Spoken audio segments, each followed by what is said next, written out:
Okay.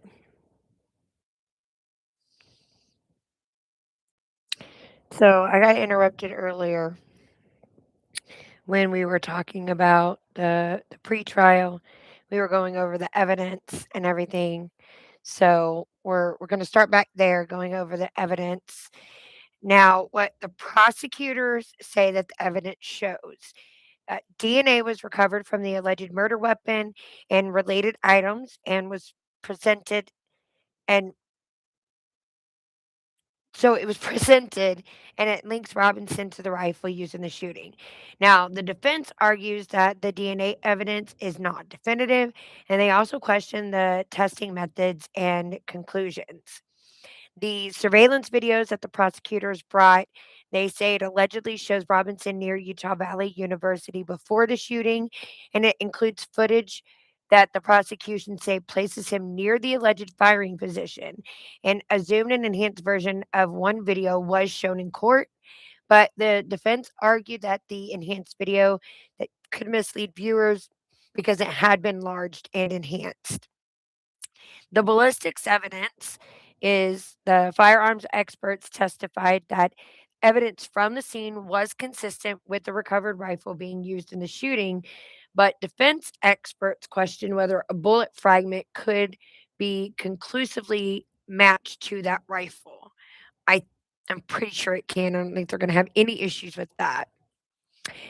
Roommate statements. So his former roommate or boyfriend, Lance Twiggs, he told investigators that Robinson returned home after the shooting crying, said he wished he hadn't done it, and he considered turning himself in. Twiggs testified under a grant of immunity. To my understanding, is limited immunity, so I don't really know what is covered under that.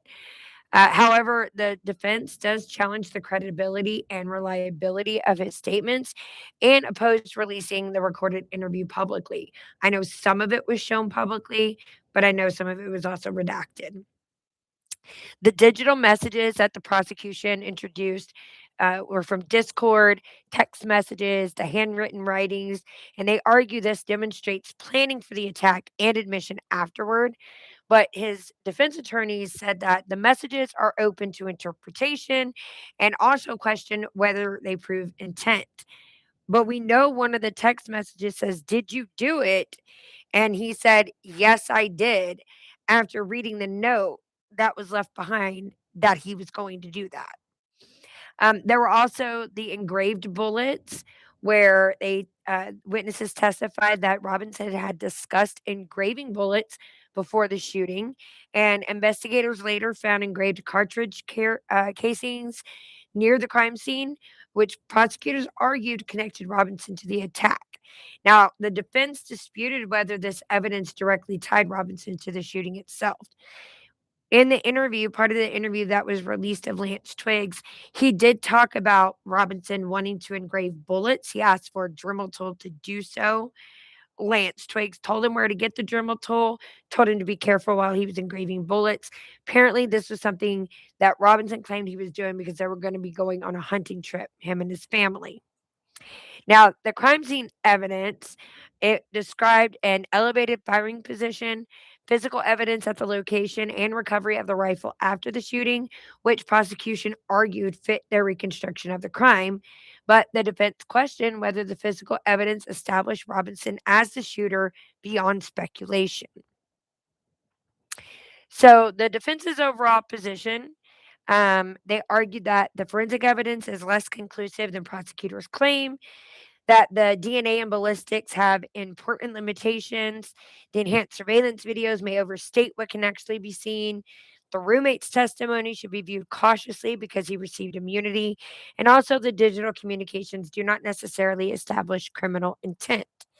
So, right now, the 5-day preliminary hearing concluded today. And rather than ruling immediately, Judge Tony Graff scheduled additional written briefs and oral arguments before deciding whether the prosecution has established probable cause for the case to proceed to trial. So, that is where we're at on all of that. So, I don't know where we're going to be going with that, if there's going to be anything else. I'm not sure. Let's see.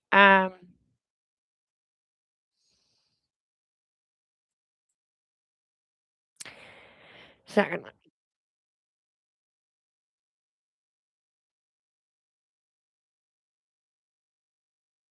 find me all the information about the Tyler Robinson pretrial.